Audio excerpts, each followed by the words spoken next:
what's the predominant form of nitrogen in soil? It's in the organisms. It's in the organic matter. And so most of the time that nitrogen is present as protein. That's organic matter and organisms.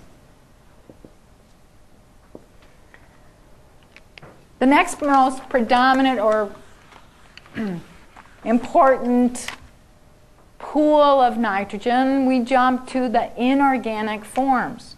So nitrate, nitrite,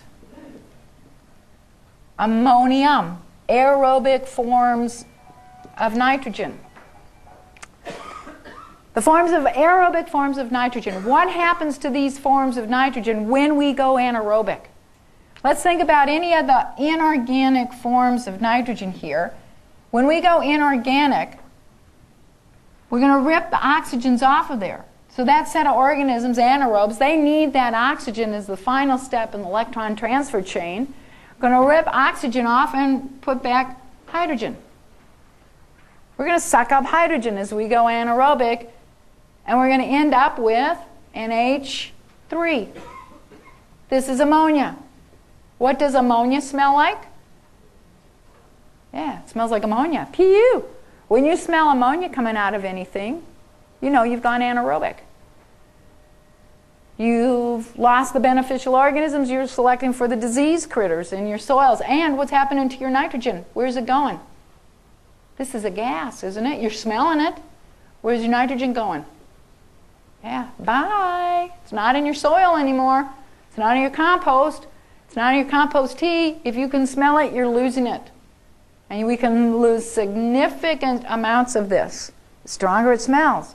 Well, ammonium, same thing. It will get converted to NH3 under anaerobic conditions. If we go anaerobic slow enough, the aerobic organisms just go to sleep. If we go anaerobic too fast, they'll die and the bodies will lyse, and then we'll have ammonia being produced. Under anaerobic conditions, we also have anaerobic organisms growing. So still the predominant form of nitrogen is in protein. Our plants have to have soluble nitrogen. So if you're an annual plant, you require nitrate. If you're a perennial plant, you require mostly ammonium.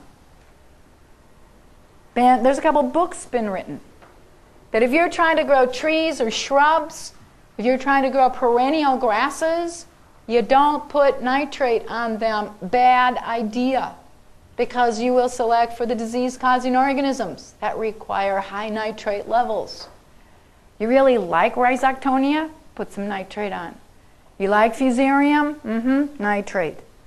Especially when you're growing a perennial plant, this is a bad idea. So there's a balance here that we've got to have.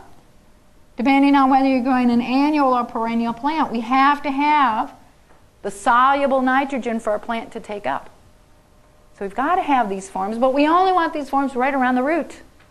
Away from the root, if we have these soluble forms of nitrogen and you've got water moving through your soil, what's going to happen to those inorganic forms of nitrogen?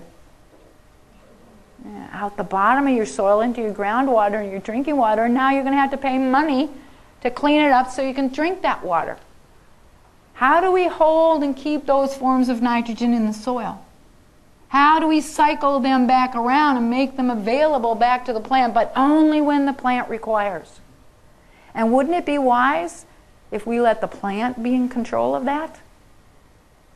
So we've got to go through all of these processes. We'll get there.